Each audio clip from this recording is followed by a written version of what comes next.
Кручу, верчу, запутать хочу. Есть самый главный олигарх Путин. И нам не нужен самый главный олигарх или два олигарха, Ермак и Зеленский во главе государства.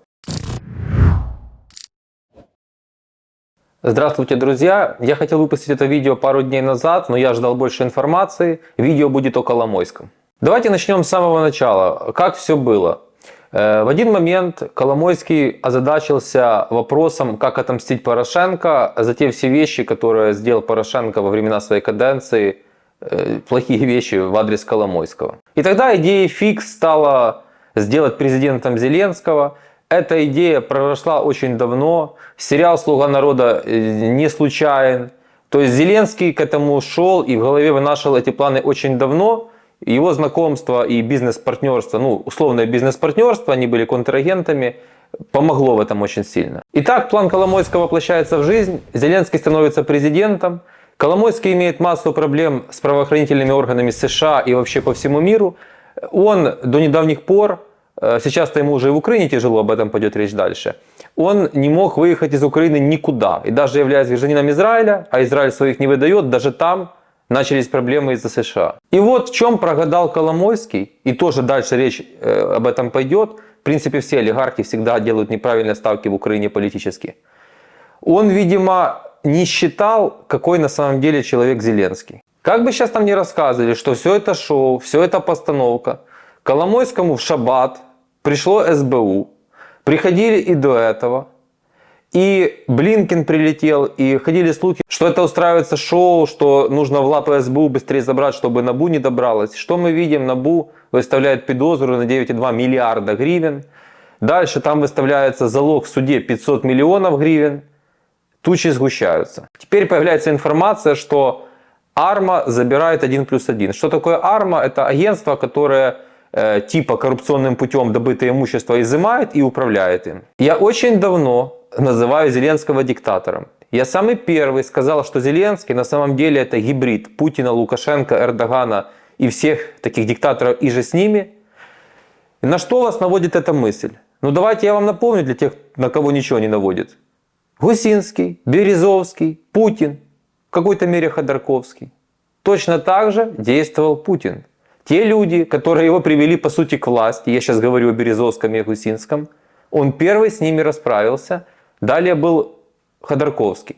Зеленский заработал основное состояние благодаря Коломойскому, как и весь 95-й квартал. Сейчас офис президента делает через свои телеграм-каналы вбросы о том, что Боголюбов это очень близкий друг и партнер по бизнесу Коломойского, и Игорь Палица сели уже и дают показания против Коломойского. Вранье, сразу вам хочу сказать, ничего из этого не происходит в реальности. Но на что обратил внимание не только я, да в принципе даже тех, кого я уважаю и не уважаю. Всем видно одно. Насколько вот эти все выкормыши Коломойского, именно выкормыши, такие как Наталья Мосейчук, как Ткаченко, засунули языки в задницу и даже нормальное видео не записали в поддержку, я уже молчу о том, чтобы какую-то забастовку или что-то подобное устроил канал 1+1. Ведь именно Коломойский организовал вот эти вот все, дал эту платформу и площадку для вот этих бесконечных интервью Зеленского, Ермака, вот этой всей шоблы, рассказывать на самую большую аудиторию, поскольку канала Украина-24 уже не существует, Ахметов сдал лицензию, рассказывать, какие они великие. Наталка Мосейчук завела канал на Ютубе, на котором уже более 500 000 подписчиков, хотя мы создали наши каналы практически одновременно. Вы понимаете, к какой мысли я вас подхожу? Я подвожу вас к тому, что Зеленский, по сути, расправился с тем, кто его выкормил. И неважно сейчас, давление США, не давление США. Я хочу вас на другую мысль навести. Есть олигарх, который делает свое дело. Если какую-то тему не возьмет олигарх А, ее обязательно возьмет олигарх Б. И тут не дело для каких-то благородных поступков. Где в этой схеме чиновники? Разве какой-то олигарх может сделать какую-то прибыльную вещь без спайки с государством, без чиновника? Нет, не может. Я не видел ни одного крупного задержания, ареста и настоящего приговора суда для какого-то чиновника. Этого нет. Потому что Зеленский взял Коломойского на крючок, чтобы тот не помешал ему вновь стать президентом. Потому что, по моей информации, Коломойский тоже не в восторге от управления Зеленского и управления Ермака. И он прекрасно уже осознал всю опасность. А теперь давайте перейдем к тому, что я сказал в начале ролика. Все олигархи, и Ахметов, и Коломойский, ну в меньшей мере Пинчук, потому что Пинчук из них всех действует осторожнее всего. Но смотрите, Коломойский финансировал Зеленского. Теперь оказался в тюрьме, неизвестно, чем это еще все закончится. Вряд ли экстрадиция в США все-таки, хотя возможно все с таким перцем, как Зеленский. Ахметов, Королевская, Ляшко. Да, наверное, ситуативно он что-то заработал, какие-то прибыли предприятия, все получилось. Но что происходит, заметьте, это закономерность. Ну, Ахметов с Януковичем, с регионалами делал, наступил 2014 год. Лишили Донецка, лишили огромной резиденции, лишили Донбасс-арены, которая стоила, по-моему, под $500 миллиарда. Футбольный клуб гастролирует, можно сказать. Ахметов не может приехать на стадион, то, что он искренне, душой, сердцем любил и любит. Он этого всего лишен. А годы идут. Коломойский оказался в тюрьме, вместо того, чтобы сейчас быть на каком-то пляже. И даже если ситуативно были заработаны, пусть большие, пусть даже $1, 2, 3 миллиарда долларов, все это откатывается. Или у тебя забирают активы, неважно кто, президент наш, или армия Путина, или какие-то террористы. Падает капитализация. Случается, допустим, финансовый кризис, падает капитализация. Неужели не выгоднее? Вот я задаю вопрос. Да, я понимаю, что Коломойский, наверное, не занимается политикой лично, там не идет в президенты, и никогда не продвигал такие реформы, например, как продвигаю я, потому что он понимает, что люди будут противиться, ему не хочется в это ввязываться. Но это же выгоднее и перспективнее с точки зрения бизнеса, потому что вырастет капитализация твоих предприятий, и в итоге ты выиграешь, и стабильная ситуация в хорошем смысле в стране. Нет, Коломойский поставил на Зеленского. А Зеленский это Путин номер 2. Просто который еще именно из-за войны не смог на 100% показать свое лицо, хотя во многом для меня уже все понятно. И это очень хорошо, показательно характеризует личность самого Зеленского, который готов даже те, кто для него много сделали в жизни, в принципе пожертвовать ради своего будущего президентства, второго срока, как он мечтает. В принципе, удержаться у власти. Ведь Зеленский не белый пушистый, там тоже рыльца в пушку. Это же не о том идет речь, что есть добродетель, настоящий реформатор, человек, живущий исключительно по закону, Зеленский, и есть злой дядя Коломойский, и вот хороший Зеленский наказывает плохого Коломойского. Нет.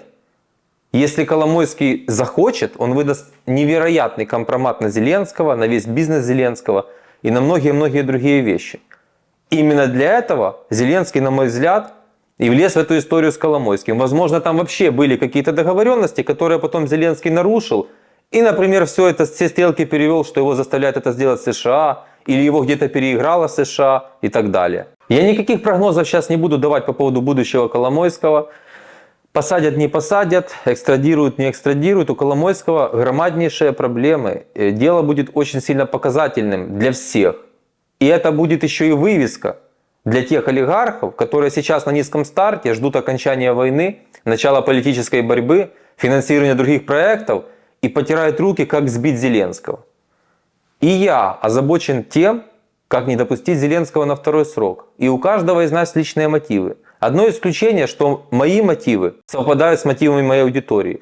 Я предлагаю реформы, и я придерживаюсь тех взглядов, которые мне позволят, во-первых, жить в Украине, во-вторых, комфортно делать там бизнес, в-третьих, свобода слова, вообще безопасность нахождения, а не просто дорваться к корыту и что-то там мутить. Меня вообще не интересует как таковой политический процесс. Но я очень заинтересован в том, чтобы Зеленский больше не стал президентом никогда и никто из его своры. Единственное, что я хочу и могу сейчас прогнозировать, если Коломойский все-таки продолжит действовать в связке с Зеленским каким-то чудом и дальше делать будет на него ставку, в итоге он еще больше пострадает. Даже если он сейчас каким-то чудом не сядет в тюрьму, и эти действительно дела могут длиться годами, все равно, если у Зеленского будет админресурс, Татаров и все остальное, Ермак, в какой-то момент они все равно прижмут Коломойского. В тот момент, когда прижмут самого Зеленского. Я говорю, наверное, это будет США. На стриме мы подробнее поговорим о том, что сулят выборы в США, а там будет другой президент, и Зеленскому придется сосуществовать с президентом США другим. И нет никаких гарантий, и для нас с вами в том числе, как поведет себя Зеленский. Вот он сейчас летит в Америку, этому будет посвящен стрим. Там будут происходить торги. Наша с вами задача не допустить Зеленского на второй срок, Никоим образом. Какую роль бы он сейчас не играл, этот лицедей, какие бы сказки он дешевые не рассказывал, что бы сейчас ни происходило, у нас с вами две задачи. Новый президент, то есть легитимные выборы, новый президент, остановка войны. Нормализация жизни, и Украина должна стать великой, без Зеленского. Другой вопрос, что ситуативно в этом могут помочь и олигархи. Потому что эта задача и эти цели, они все равно состоят из шагов, из ступеней. И первая ступень это выборы, и другой президент. И вот в этом олигархи могут помочь. То есть нас даже интерес с вами, если можно так сказать, совпадает. Потому что если представить, что Зеленский в стиле Путина расправился со всеми олигархами, то есть кого-то посадил, кого-то выгнал из страны, кого-то ограбил, но несколько ручных, как это делает Путин, оставил. И что, россиянам от этого лучше? Нет, не лучше. И можно бегать, рассказывать сколько угодно. Ой, нет олигархов. Есть самый главный олигарх Путин. И нам не нужен самый главный олигарх или два олигарха, Ермак и Зеленский во главе государства. Кстати, давайте посмотрим на русских олигархов. Там наш расследователь Михаил Ткач поехал в Лондон, Фридмана гонял. Фридман от него буквально убегал. Вот скажите, пожалуйста, Фридман в разы богаче и Коломойского, и Ахметова, наверное, вместе взятых. Это кем надо себя ощущать и как себя надо ощущать, находясь в Лондоне, в капиталистическом обществе, да, в другой стране. Ты живешь нормальной жизнью, без охраны, можешь спокойно гулять по улице, там, все, жизнью нормального человека жить. Ты убегаешь от украинского журналиста, потому что тебе ответить нечего. Так разве в этом заключается успех? Разве здесь деньги в этом случае принесли какую-то свободу? Я считаю, нет. И посмотрите на судьбу всех наших олигархов. Ахметов сдал лицензию канала «Украина-24», Коломойский чуть ли не на скамье подсудимых. Вдумайтесь просто в итог. Да, до этого было шоколадно, вдумайтесь в итог. И все оно идет волнами. Профинансировали проекты, заработали, потеряли либо капитализацию, либо забрали предприятие, либо вообще чуть ли не в тюрьме. Поэтому независимо, как закончится эта ситуация с Коломойским, мы видим характерное поведение. Никто за него публично особо не выступает, там один Дубинский впрягается. Больше вообще ровным счетом ничего не происходит. Да, кстати, есть такой слух, что Зеленский еще больше активизировался в сторону Коломойского, потому что Коломойский отказался, повторяю, слухи, отказался добровольно помогать армии, он готов как-то зарабатывать, участвовать в темах, но безвозмездно помогать армии он отказался. Я в это, во-первых, слабо верю, во-вторых, глядя то, как действует сейчас офис президента в этой информационной кампании, ну, я думаю, вы все сами прекрасно понимаете. Обо всем этом мы узнаем очень скоро. Что могу посоветовать? Наблюдайте за 1+1, наблюдайте за всем медиапространством. Мы сами с вами скоро поймем до конца года, как на самом деле развивается ситуация. Где шоу, где не шоу. Я повторяю, шоу или не шоу. Если Зеленского допустить дальше и дать ему еще больше рычагов, рано или поздно, даже если сейчас шоу, это все станет не шоу. Потому что Зеленский опасный человек. И как бы он себя не строил там пацана, на самом деле никаких понятий он особо не придерживается. Больше того скажу. И уже говорил, и самый первый говорил. Это в чистом виде совок. Я самый первый об этом сказал. Когда, ну как, ну молодой, совок. Совок. Предпринимательством никогда не занимался. Выкормыш олигархов. Случайный президент. Актер, который просто сейчас играет роль президента. И не более того. И пострадали уже и мы, видите, уже страдают и олигархи. Вот вам и президент, которого мы имеем. Подпишитесь на канал, поставьте лайк, колокольчик, комментарий обязательно напишите. Важно ваше мнение, жду вас на стриме. Спасибо, что досмотрели это видео до конца. Пока.